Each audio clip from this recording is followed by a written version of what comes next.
오늘은 마태복음 5장 말씀을 가지고 불행과 다행이라는 제목으로 말씀을 전하겠습니다.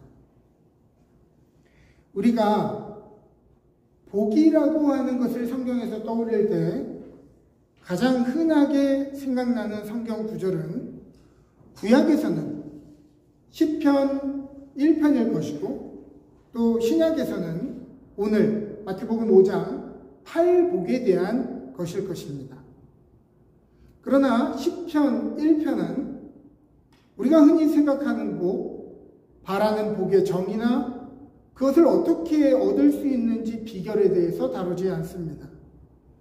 오히려 시편 1편 1절에서 우리가 볼 수 있는 것은 시편의 그 저자가 자신을 해하려고 하는 악인들의 모략 속에서 지금 살아가고 있다는 것을 알 수 있습니다. 악인들의 꾀 속에서 곤란을 겪고 있구나라는 걸 볼 수 있고요. 여전히 나를 싫어하고 모함하는 사람들이 있고 또 악인들의 길에 서지 않는다고 얘기한다는 말은 악인들의 길이 형통해 보이고 편해 보이는 그런 상황 속에 자신이 처해져 있다라고 하는 그런 반어적인 표현이라고 하는 것입니다. 내가 오늘 잘 가고 있는 것인지 도무지 알 수 없는 모호한 상황 가운데 지금 처해 있다. 그러나 시편 1편은 모든 문제가 해결됐고 전혀 부족함을 경험하지 않으며 모든 관계가 원활하게 모든 사람과의 관계가 좋고 성공적인 삶을 쟁취했는지에 대해서 다루는 것이 아니고 다만 그런 악인들의 모략과 꾀가 판치는 상황 속에서 어떤 길로 가야 하는지 헷갈리는 상황 속에서 복 있는 사람은 어떻게 생각하고 어떻게 행동하는 사람인지에 대해서 설명합니다.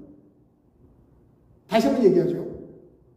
어떻게 예수를 잘 믿었더니 어떻게 하나님을 잘 믿었더니 율법을 지켰더니 복받았더라가 아니라 지금 시편의 저자는 고난 가운데 있고 악인의 꾀 가운데 있고 자신이 지금 가고 있는 길이 바른 길인지 헷갈려하고 악인들이 승승장구해 보이는 그 길 속에서 복 있는 사람은 어떠한 길을 가야 되며 어떠한 태도로 살아야 하는지를 말하고 있다는 거예요. 이해되셨죠?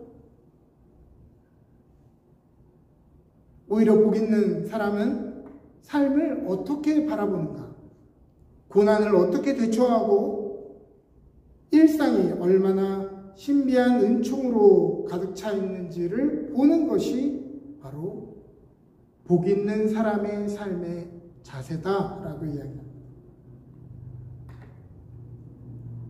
신약에서 대표적인 복에 대한 말씀은 오늘의 본문 팔복에 대한 것이죠. 팔복은 영어로 beatitude라고 얘기합니다. 팔복을 이렇게 얘기하는 거 알고 계셨어요? 팔복을 표현할 때 이렇게 이 단어를 사용합니다. 근데 어떤 학자들은 이 팔복을 beatitudes라고 이런 개념으로 설명하고 있다고 이야기합니다. 그러니까 팔복이라고 하는 것이 어떠한 삶의 결과로서 주어지는 것이 아니라 어떤 삶의 자세를 가지는가에 대한 것이 바로 복이라고 하는 것이죠. 즉 복된 삶이라고 하는 것은 어떤 목적을 이루고 좋은 상황을 기도를 몇 시간 해서 선행을 해서 좋은 상황을 만나느냐가 아니라 그런 복잡한 삶 가운데 그 복 있는 사람은 어떠한 삶의 자세를 가졌는가, 삶을 어떻게 이해하는가에 따라 결정된다는 것입니다.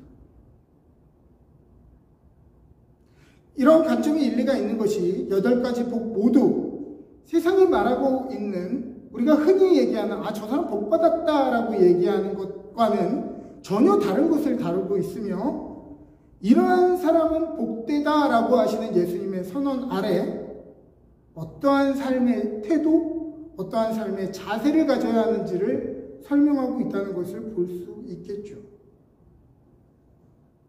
영국의 심리학자 데이비드 브레이저라는 사람이 있습니다. 이 사람이 심리학자인데요. 행복과 불행에 대한 연구를 한 사람입니다. 그러면서 연구군을 만들어서 사람들을 조사하기 시작합니다. 자신을 불행하다라고 여기는 사람들을 하나의 그룹으로 만들어서 이들의 삶의 공통점을 연구하기 시작합니다. 여러 가지 공통점이 있는데 그 중에 핵심적인 하나의 공통점이 있었다. 그것은 바로 습관적으로 이러한 종류의 생각과 말을 던지고 있다는 것을 발견하게 됐습니다. 예를 들면 이런 것이죠. 나에게 10억만 있으면 얼마나 좋을까? 우리 아이가 다른 아이들처럼 공부를 잘하면 얼마나 좋을까? 내가 그때 내 남편하고 결혼하지 않고 더 돈 많은 사람과 결혼했으면 얼마나 좋았을까? 내가 다른 사람들보다 예쁜 미인이었다면 얼마나 좋았을까? 내가 만약 저런 집에 살았다면 얼마나 좋았을까? 라고 하는 가정형의 질문에 매달려 있다는 거예요. 다른 말로 하면 내가 지금 행복하지 못한 이유가 10억이 없어서 10억만 있으면 내가 행복할 텐데 10억이 없어서 불행하고 우리 아이가 공부를 잘 못해서 불행하고 수입이 변변치 않은 남자와 결혼해서 불행하고 얼굴이 내가 예쁘지 않아서 불행하다라는 말입니다. 영주권이 없어서 내가 불행하고 내 소유의 집이 없어서 불행하고 내 차가 옛날에 가스 분사하는 차 소리를 내서 그 똥차여서 불행하고 저 사람은 1시간에 일해서 35불 버는데 나는 20불 벌어서 불행하다고 느끼는 것입니다. 그러나 운 좋게도 우리가 목말라던 것을 얻게 되면 행복해야 되잖아요. 그런데 그것을 가지는 순간 우리는 깨닫게 됩니다. 이것을 가졌다고 해서 행복하지 않다는 것입니다. 우리 안에 불만족이 사라지지 않는다는 것을 왜냐하면 우리는 끊임없이 우리가 가지지 못한 것을 또한 가정하면서 불행하다고 여길 것이기 때문입니다. 불행한 사람은 자신이 없는 것에서 행복을 찾고 행복한 사람은 자기에게 있는 것에서 행복을 찾는다고 이야기하죠. 이어서 이 브레이저 박사는 이 실험군에게 6개월 동안 이제 실험을 하게 됩니다. 뭐뭐라서 내가 뭐뭐가 있었다면 행복했을 텐데 라고 말하는 사람들에게 질문을 바꿔보라고 이야기합니다. 나는 뭐뭐 해서 다행이야 라고 하는 문장을 매일 4개씩 만들어서 서로 사람들과 쉐어하라고 했습니다. 그 그룹 사람들과 메신저로 보내고 함께 이야기하고 전화로 이야기하라고 했습니다. 예를 들면 뭐 간단한 것입니다. 오늘 걸을 수 있는 2다리가 있어서 참 다행이야. 오늘 한 끼 먹을 수 있고 잠잘 곳이 있어서 다행이야.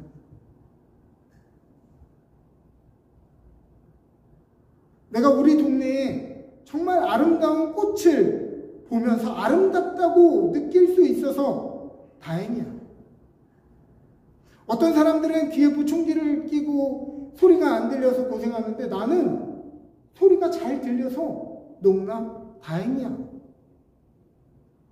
이 말을 6개월간 매일 4개씩 문장을 만들도록 하고 서로 쉐어하겠습니다. 그리고 6개월 후 이 훈련을 받은 사람들에게 다시 질문합니다. 여러분들은 행복하십니까? 그러자 대상자들이 공통적으로 대답하게 됐습니다. 네, 오늘 주어진 삶이 행복합니다. 다행이라고 하는 개념은 언제나 아찔한 불행한 상황을 인식할 때 깨닫게 됩니다.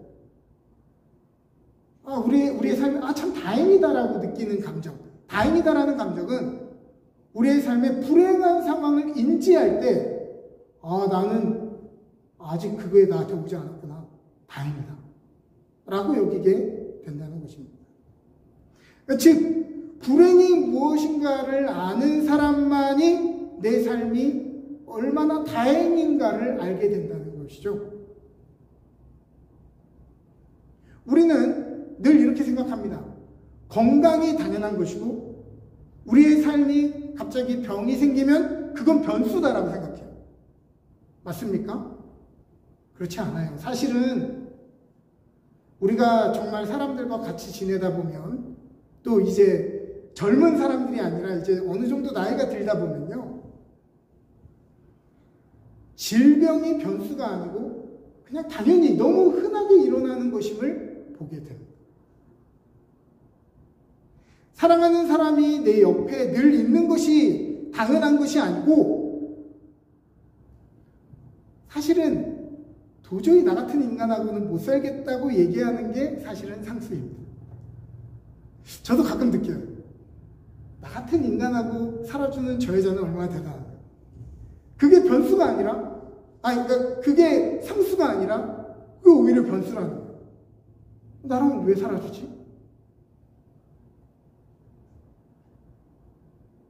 우리의 삶에 부요함이 상수가 아니라 우리의 삶에 당연한 것은 불만족과 목마름이 있는 것이 우리의 삶의 당연한 이치입니다.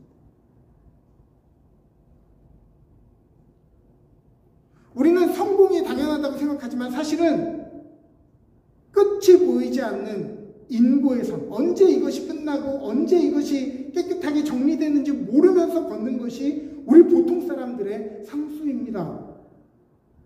그런데 우리는 우리의 삶이 당연하지 않은 것들을 꿈꾸면서 그것이 당연하다고 생각하기 때문에 오늘 우리의 삶이 얼마나 신비로 가득 차 있는지, 얼마나 복으로 가득 차 있는지를 인식하지 못하는 거죠.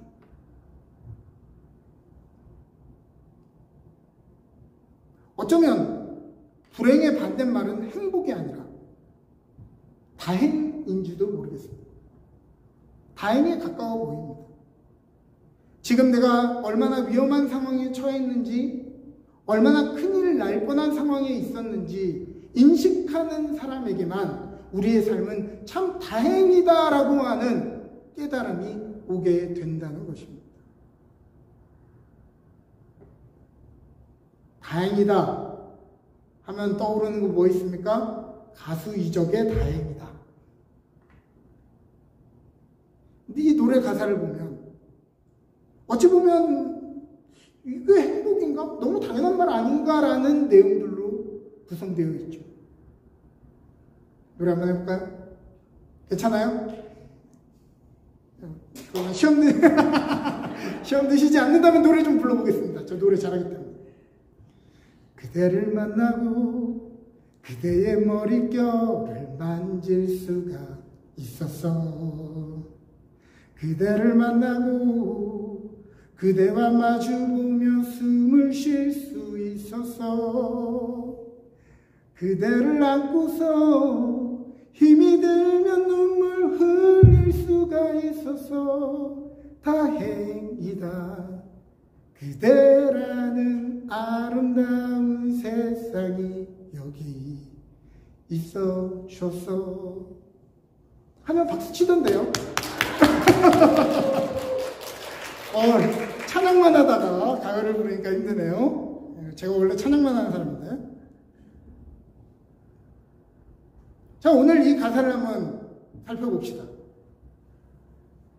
우리는 보통 삶 속에 사랑하는 배우자와 자녀들의 머릿결을 만질 수 있다는 것이 행복이고 다행이라고 여기지 않습니다. 그건 뭐 당연한 거고 흔한 거라고 생각하죠. 상대방의 기름진 머리를 만지는 게 뭐 그렇게 행복한 일이겠어요. 생각보다 여자분들이 머리를 그렇게 매일 감지 않으시더라고요.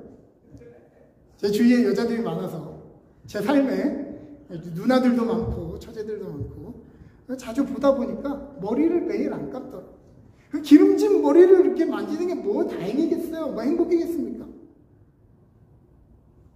잠자는 배우자의 숨소리를 듣고서 그대의 숨소리를 들을 수 있어서 다행이다 이렇게 느끼시는 분 있어요?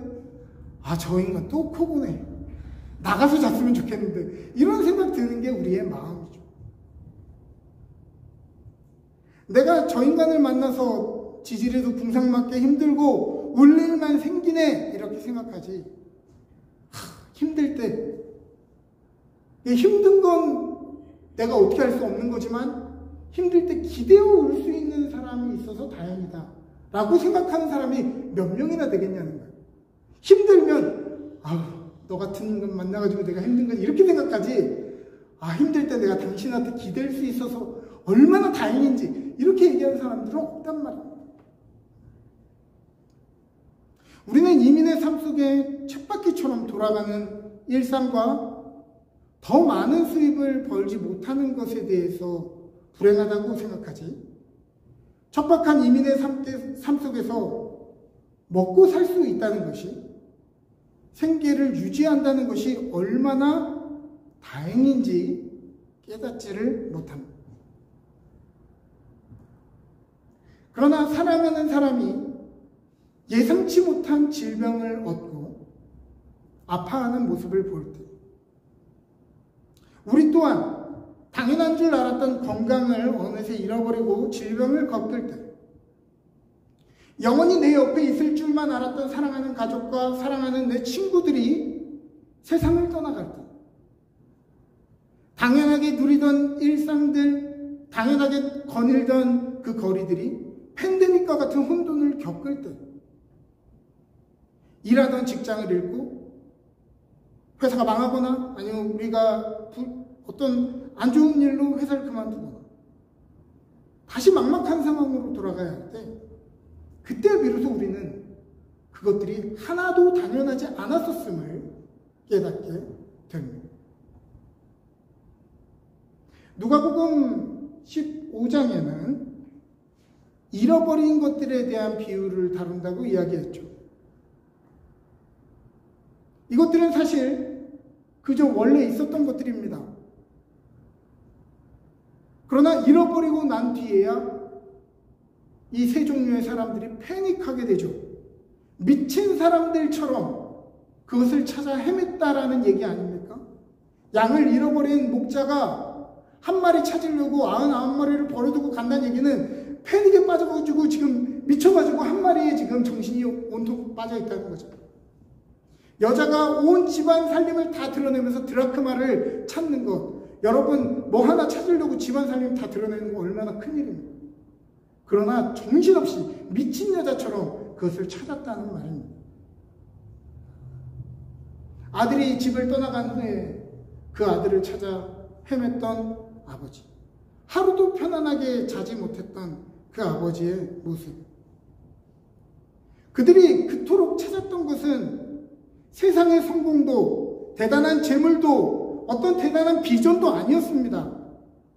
그들이 찾았던 건 뭐냐면 그들이 원래 가지고 있었던 것들, 가지고 있었는데 소중한 줄 몰랐던 일상을 잃어버렸을 때 미친 듯이 패닉하게 되었더라.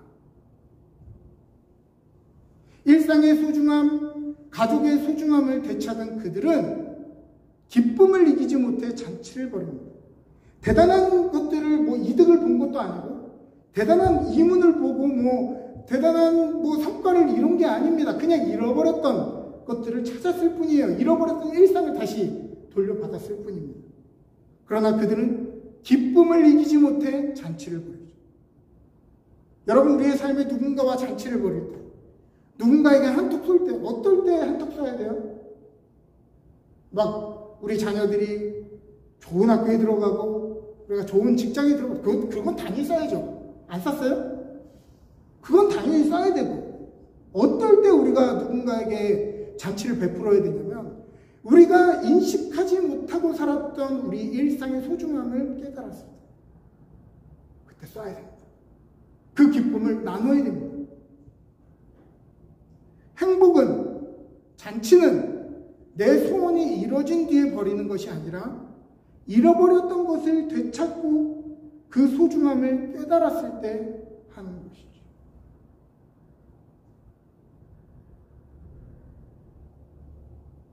행복할 행자, 제가 한문으로 지난번에 설명했던 것 같습니다.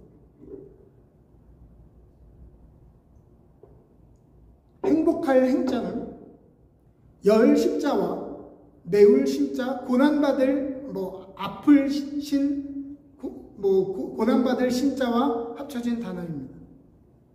십은 동양에서 완전수를 의미하고요. 완전히 매울 신자는 험난하고 어려운 일. 즉 행복할 행자는 인생에 짜고 쓰고 매운 것이 가득한 것을 의미합니다. 우리가 생각하는 것과 조금 다르죠. 그래요. 우리의 인생에 고난이 없는 인생이 어디 있으며 삶에 크고 작은 문제가 없는 사람이 누가 있겠습니까? 그러나 이 짜고 쓰고 매운 것이 어린아이에게는 말초적인 감각으로만, 괴로운 감각으로만 느껴지지만 사람이 점점 성숙하게 되면, 미각이 발달되게 되면 그 속에 숨겨진 맛을 알게 됩니다. 매운 맛이 뭔지를 알게 되고 쓴 것의 그 쌉싸름의 맛을 알게 되고 그 짠맛을 알게 된다는 말입니다. 그 다양한 맛이 우리의 삶을 자극시켜주고 입맛을 돋궈주고 힘을 내게 해주고, 때로는 우리의 삶이 막 스트레스를 받고 오면 매운 걸 막 먹고 싶죠. 매운 거는 일종의 고통 아닙니까? 혀로 느끼는 고통 아니에요? 그런데 매운 맛을 이제는 알게 되었다고 하는 거예요. 우리의 삶이 어릴 때에는 고통이 다가오는 것, 우리의 삶이 어려움이 다가오는 것은 괴로움일 뿐이에요. 아픔일 뿐이에요. 그러나 인생의 깊이를 더해가게 되면 그 속에 있는 맛을 알게 된다고 하는 것입니다. 그 어느 누구도 고난이 없는 인생은 없습니다. 죽을 때까지 우리는 우리의 삶에 이해할 수 없는 고난과 슬픔을 겪을 것입니다. 불완전함 속에 살아갈 것입니다. 오늘 여기서 이민의 삶을 살아간다고, 오늘 스테이터스가 불안하다고 우리가 불안하다고요? 아닙니다. 우리의 인생은 늘 불안합니다. 집이 있는 사람도 불안하고 집이 없는 사람도 불안합니다. 영주권이 있는 사람도 불안하고 시민권이 있는 사람도 불안합니다.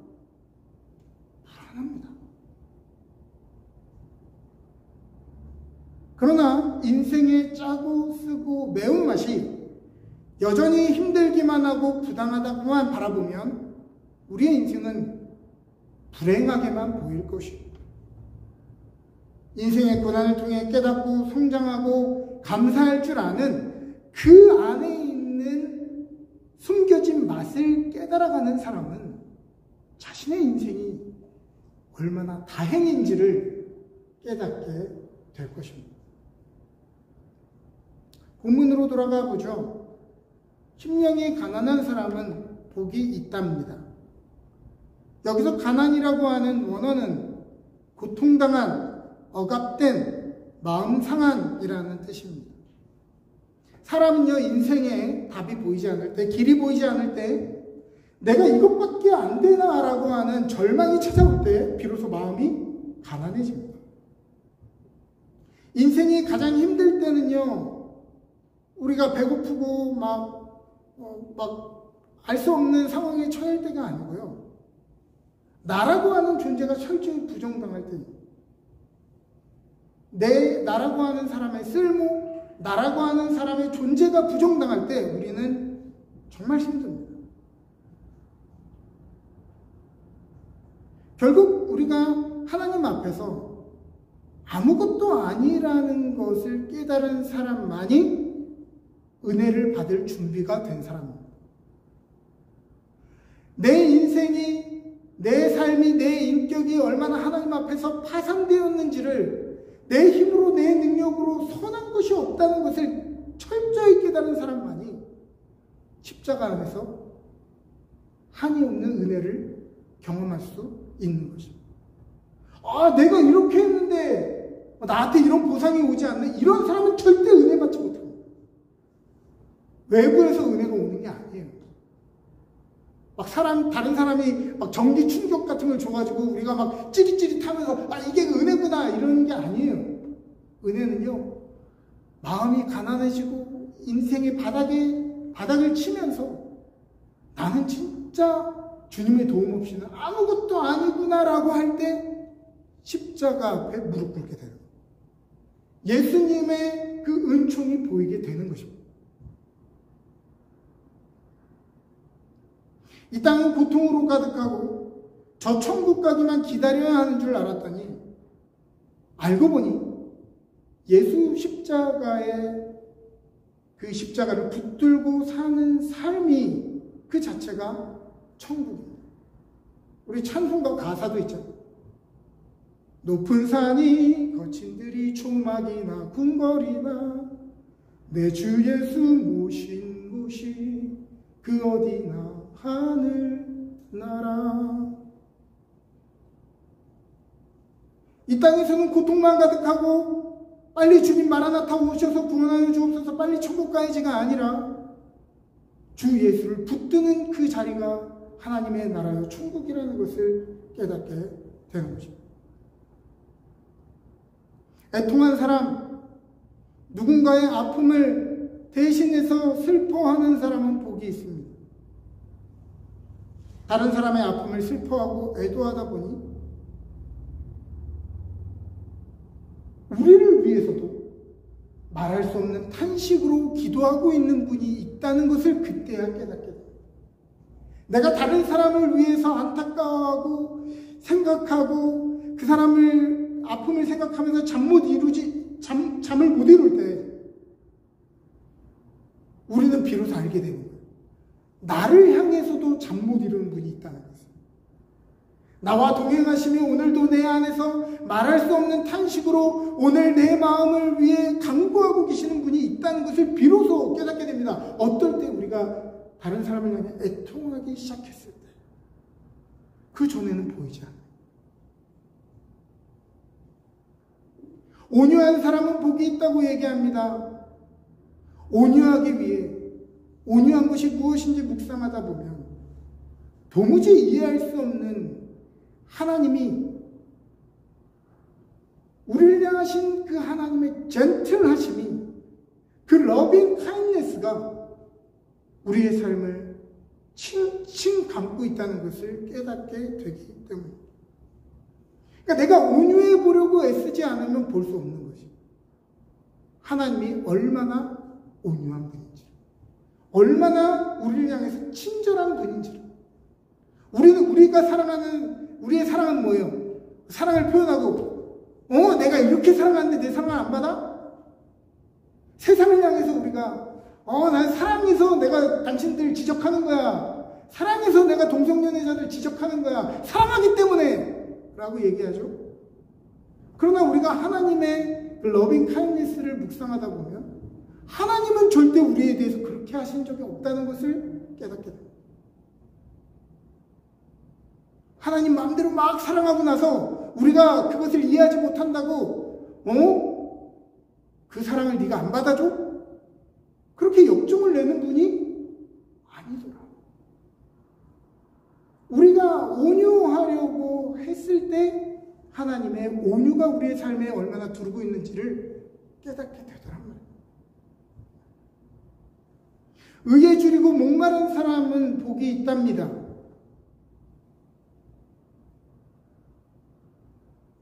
이 땅의 사람들은 어떤 사람이 복이 있다고 얘기하죠? 뭐에 목마르라고 얘기하죠? 더 큰 꿈과 야망에 줄이고 성공적인 삶에 목마르라고 얘기합니다. 부모들이 자녀들에게 얘기하고 미디어가 사람들에게 이야기하고 학교가 학생들에게 이야기합니다. 더 큰 꿈을 꾸어라. 더 많은 것을 가지려고 애써라. 더 새로운 것들을 꿈꿔라. 더 원대한 포부를 가져라. 이야기하죠. 그러나 성경은 어떤 사람이 복이 있냐? 의에 줄이고 줄이고 목마른 사람이 복이 있다라고 해요.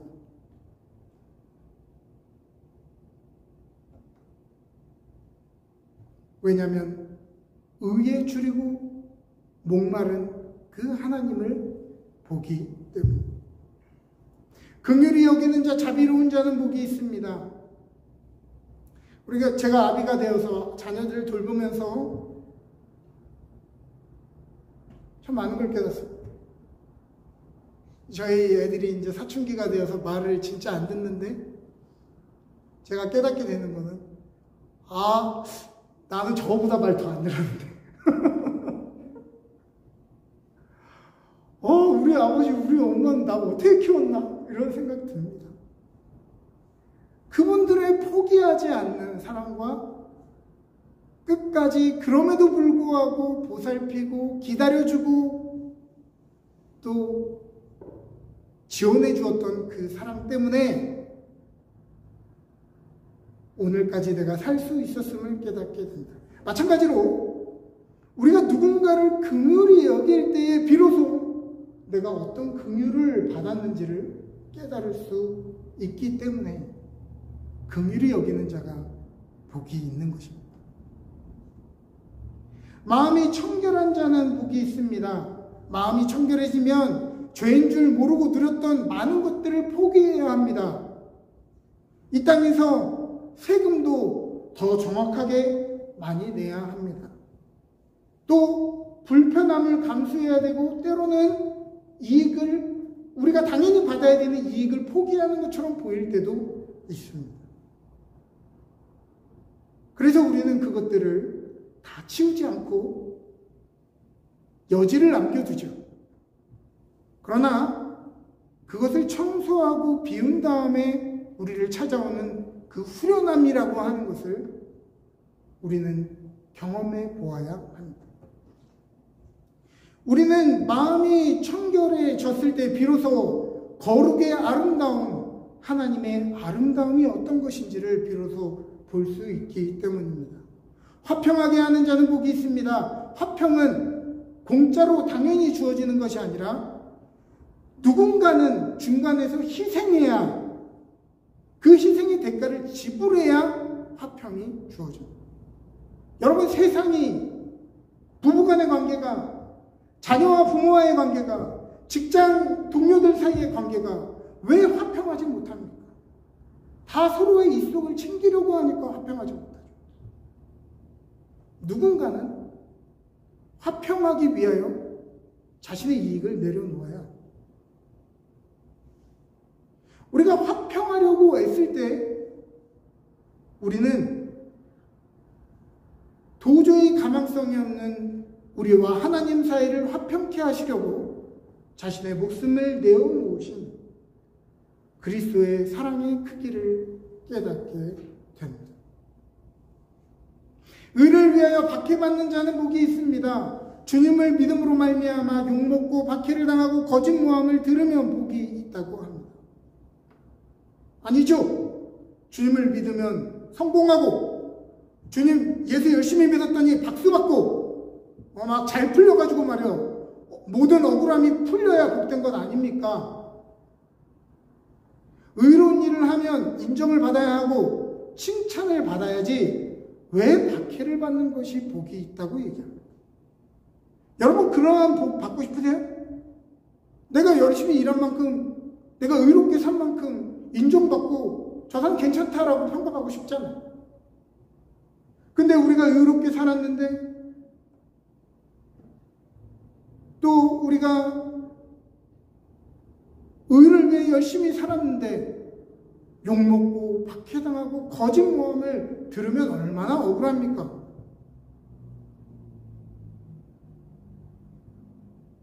왜 그것이 복이 있단 말입니까? 그것은요, 그리스도께서 우리에게 그러하셨다. 대의를 위해, 많은 사람들을 위해 스스로 박해받는 것을 택하셨죠. 예수님 십자가를 지는 것을 택하시지 않았습니까? 그 십자가에서 고난을 당하고 순환을 당하고 박해를 당하고 죽은 사람만이 십자가 너머에 있는 부활의 영광을 경험할 수 있기 때문입니다. 사실 세상적 통념으로 보자면 오늘의 본문은 모순으로 가득 차 있습니다. 누구도 이런 상황에 처하는 것을 복되다고 여기지 않으며 원하지 않을 것입니다. 그러나 오늘 본문은 너희가 이렇게 하면 복을 받을 것이다. You will receive blessing 이라고 얘기하지 않고 blessed 라고 얘기해요. 이미 복을 받았다는 거예요. 우리가 뭐뭐 하면 복을 받는 게 아니라 우리가 뭐뭐 하면 우리가 원하는 것을 이루는 게 아니라 주님께서는 우리에게 복을 이미 주셨다고 하는 거예요. 복 있는 사람은 이미 복을 받은 것이고 그 복을 주시는 분으로 인해 복되신 것입니다. 영화 프랭크 vs. God이라고 하는 영화에서 제가 자주 인용하는 좋은 장면이 등장합니다. 그대로 읽을게요. 여기 여러분 글씨 보이시는지 모르겠어요.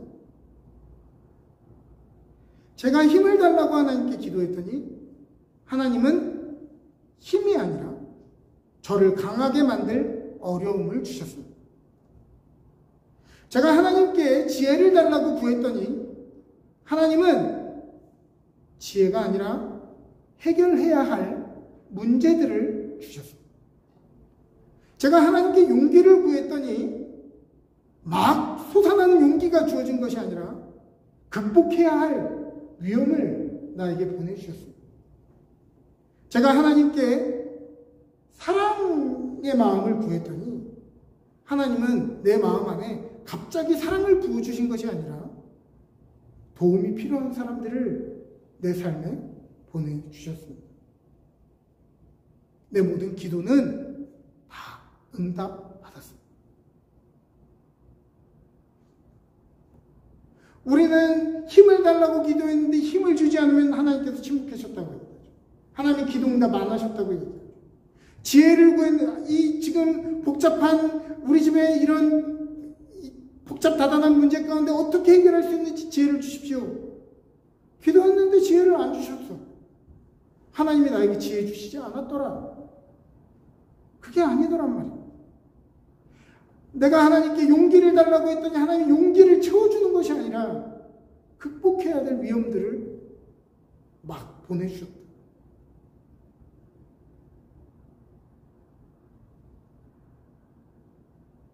오늘 우리의 삶이라고 하는 것은 사실은 하나님의 은혜와 사랑 안에 가장 좋은 것으로 응답되어지고 있는 과정이라는 것을 여러분 믿으시기 바랍니다. 말씀을 마칩니다. 오늘 여러분들의 삶은 어떠합니까? 하나님은 내 기도를 들어주시지 않아 내 삶은 문제투성이야가 아니라 삶을 어떻게 바라보는지에 따라 얼마든지 우리의 삶은 재앙이 되기도 하고 선물이 되기도 합니다. 복받은 사람, 복 있는 사람의 태도는 분명합니다. 오늘 내 삶에 없는 것들을 목말라하고 갈망하며 숙제 같은 삶을 사는 것이 아니라 오늘 우리의 삶이 당연하지 않은 축복으로 가득 차 있다는 것을 깨닫고 축제 같은 삶을 사는 사람 말입니다. 마치 원래 있었던 것을 찾은 목자, 원래 있었던 드라크마를 찾았던 그 여인, 원래 집에 있었던 아들을 다시 찾은 아버지가 축제를 벌이며 사람들과 함께 즐기는 삶을 살았듯이 오늘 우리의 삶에 어려움과 아픔과 이해할 수 없는 순간들이 있을지라도 숙제 같은 삶이 아니라 축제 같은 삶을 살아갈 줄 아는 능력이 저와 여러분들에게 있으시기를 주님의 이름으로 축복합니다. 아멘.